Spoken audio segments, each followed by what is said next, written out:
Alright everyone, welcome to another coffee tasting. My name is Aaron Taylor and I'm your host. Today we are tasting the Sumatra blend, and this particular coffee is a single origin coffee from the Indonesian islands, and this is going to be a dark roast, and it's going to have notes of earthy and herbal notes.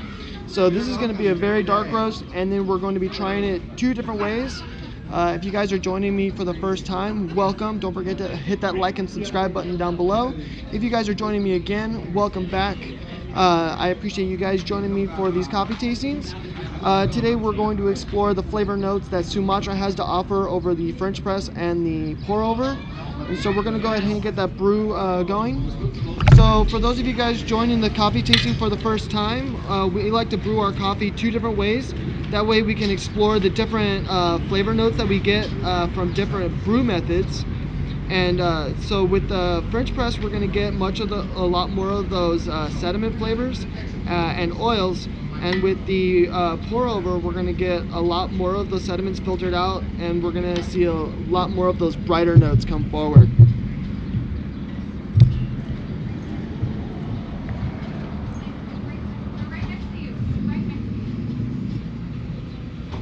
So with the Sumatra coffee, we're going to get like those really dark earthy notes, and those earthy notes are really important because that's what makes the foundations in all of our specialty coffees.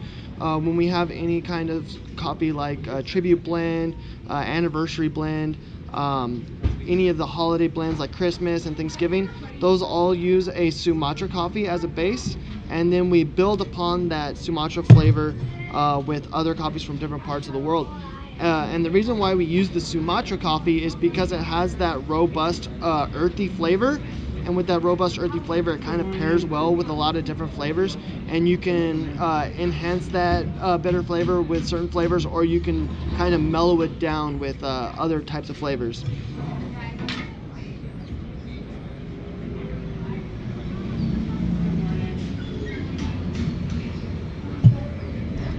So for the Sumatra blend, it is a little bit on the too dark side for me. I tend to go for like the lighter roasts, typically Latin American coffees. But this is a very, very popular coffee. And we're going to talk a little bit about how Sumatra became a coffee in the first place, and how coffee made its way to the Indonesian islands. Thank you. Enjoy the weekend. Good morning. Good morning. How are you? I'm fantastic. How are you?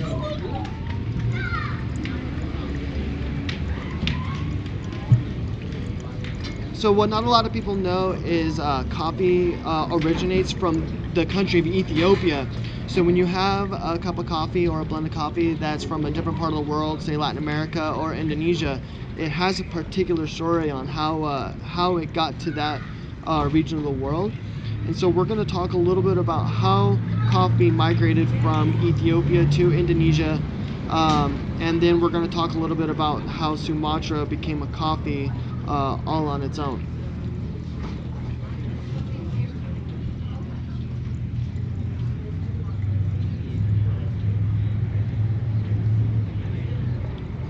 I want to thank you all for joining me for today's coffee tasting. If you guys have any questions, go ahead and throw them down in chat. I am more than willing to answer you guys' questions.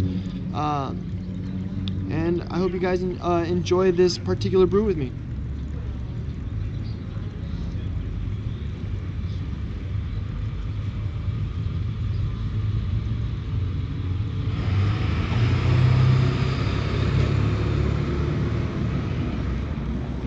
So a lot of people ask me what is the best way to brew coffee, and I don't think that there is a better way to brew coffee.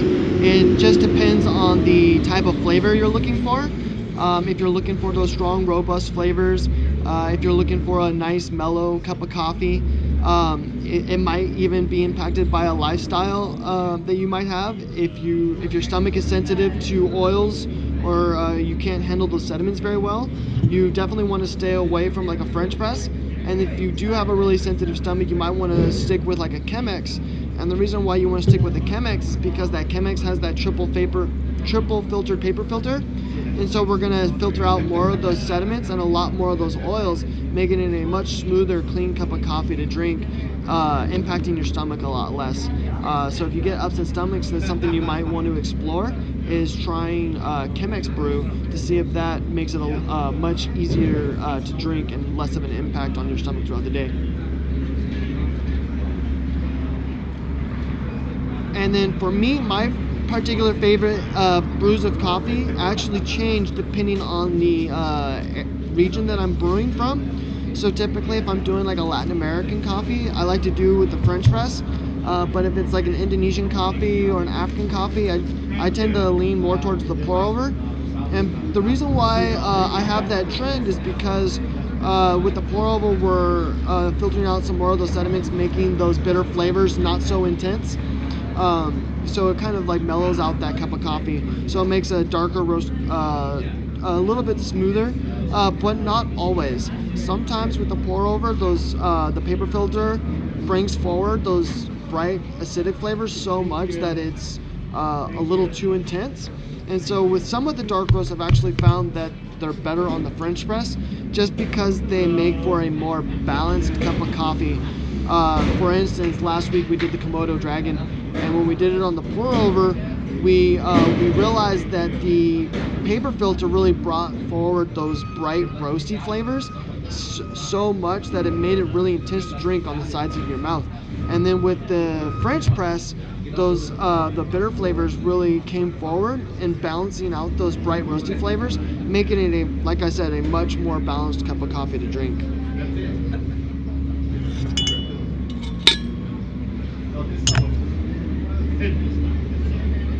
All right, you guys, now we're going to taste the Sumatra on the pour over. And so this one, I'm assuming we're going to get a lot of those bright herbal flavors on the pour over, and those bitter flavors are going to really take a back seat.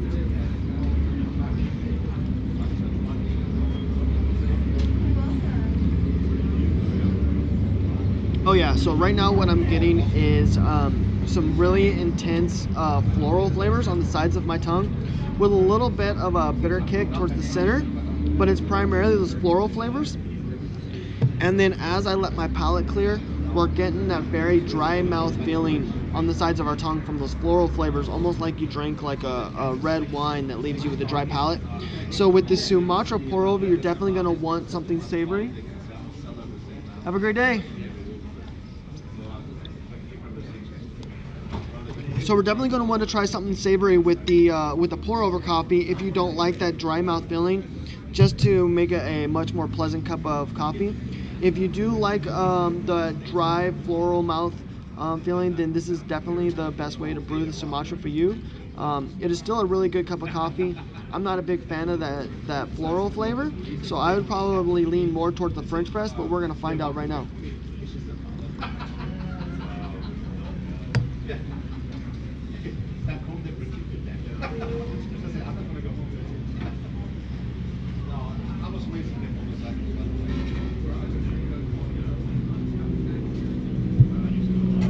Alright, so now we're going to taste the French press, and with the French press we're going to get a lot more of those sediments and a lot more of those oils. So we're going to see a much more bolder cup of coffee, and I'm assuming this one's going to be much more balanced too, because we're not going to see as much of those bright acidic flavors.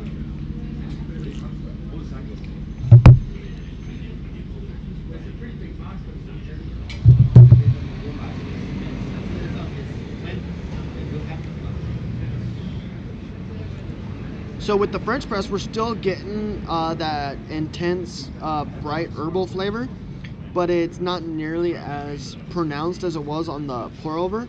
It's much more mellow, and then it doesn't have that lingering effect that is like holding onto your tongue. So it's a much smoother cup of coffee. Still has that bright floral flavor. So if you like those bright floral flavors, if you like an IPA beer, if you like tea, this would be a really great coffee for you, because it has that quality of like a hoppiness or herbal florally flavor.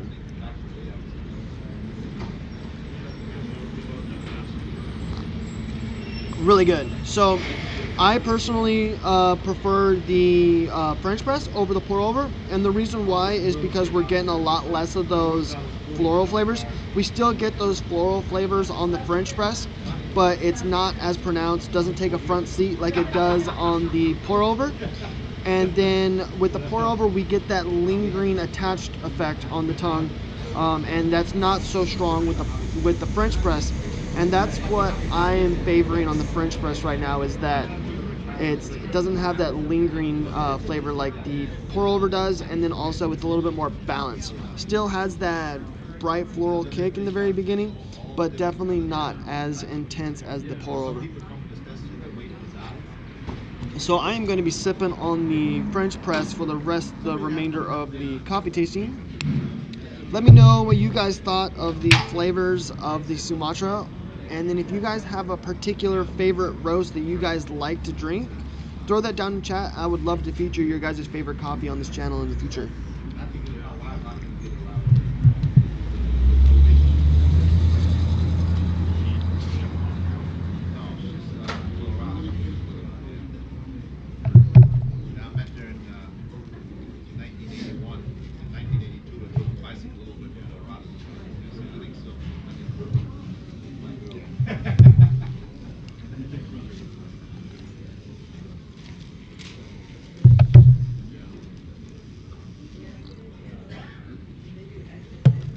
All right.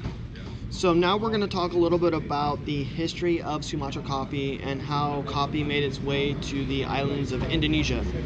So back around 700, 600 years ago, coffee was used as a trading commodity amongst the royals and the rich. So we have the Arab royals, the English royals, and the French royals, all using coffee as a form of commodity between each other. And so at this time point in age, not a lot of people had access to coffee. It was very I'm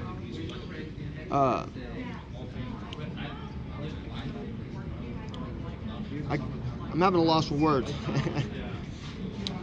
So not a lot of people had access to coffee around 600, 700 years ago. You had to be rich, or you had to be a royal or connected to the royal line somehow.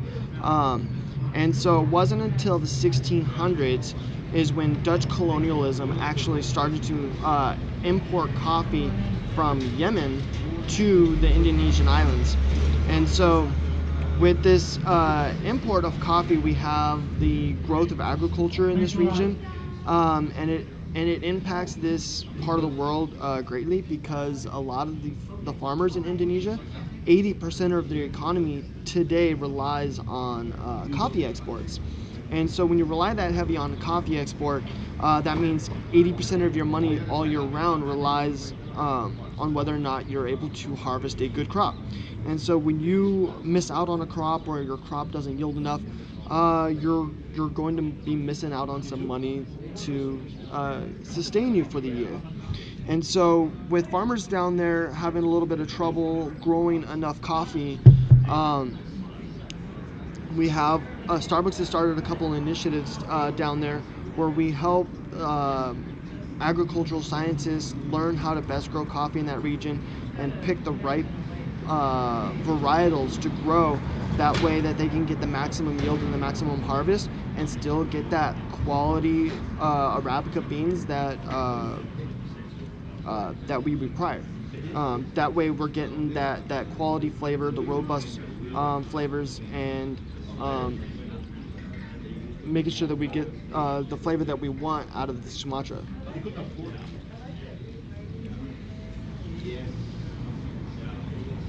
Another important part with coffee making its way to this area is the fact that we ethically source our coffee, and making sure that there's fair trade involved with all the coffees that we source.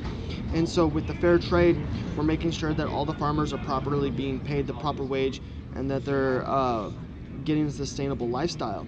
And then even in the events that some farmers aren't able to crop the desired yield, there are initiatives that Starbucks has done to help those farmers increase their yield and increase their farmland.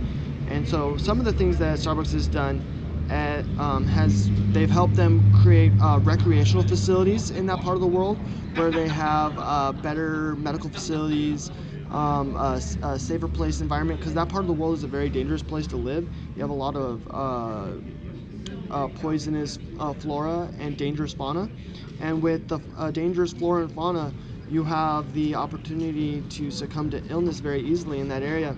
And so something that they were lacking is proper medical facilities. And so something that Starbucks has done for some of the communities of these growers is help them build better medical facilities so that they can get the proper medical treatment that they need to combat the wilderness in this part of the world. Another really cool story in this part of the world in Indonesia is Starbucks has helped some of these farmers expand their farms in terms of facilities. So when they grow like larger storage silos and other things like that, so that way they can in turn grow more, crop more, and then sell more. And by being able to sell more, they're actually able to make more money for that year and not have to worry about the money that they make being able to last them the entire year. And so that's something that is a constant struggle for some of these farmers, is actually being able to farm and crop enough coffee to sustain them for the entire year. And Starbucks has worked with these farmers to help create larger and more sustainable farms so that worry isn't so heavy on their shoulders.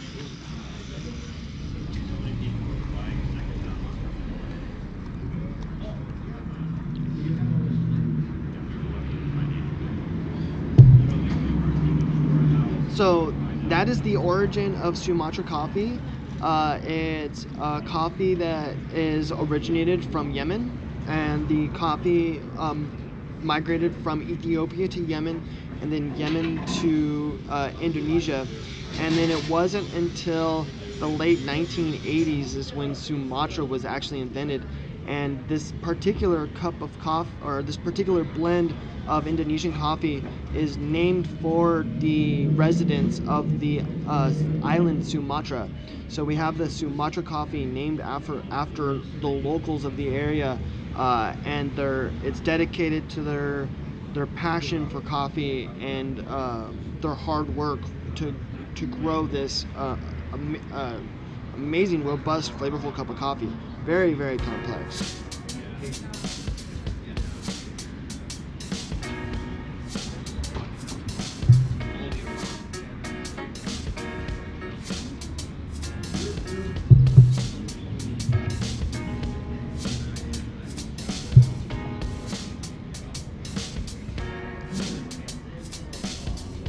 If you guys have any questions on the Sumatra coffee and any other coffee that you guys might have, if you guys have any questions on the brewing methods that I chose here, go ahead and throw it down in chat. I'd love to answer you guys' questions. If you guys are watching this stream later and it's not live, go ahead and throw your comments down below and I will get back to you as soon as possible. I'd love to reach out to you guys and answer you guys' questions and really help you guys figure out what might be the best brewing method for you, what might be the best brew for you. So go ahead and throw those comments down below, you guys. I look forward to answering all those questions. If you guys enjoyed today's coffee tasting, go ahead and hit the link down below. That is a list of videos that I have done in the past for coffee tastings, and the link above is just a video that YouTube thinks that you might like. Thanks again, everyone. Have a great day, and thank you for joining.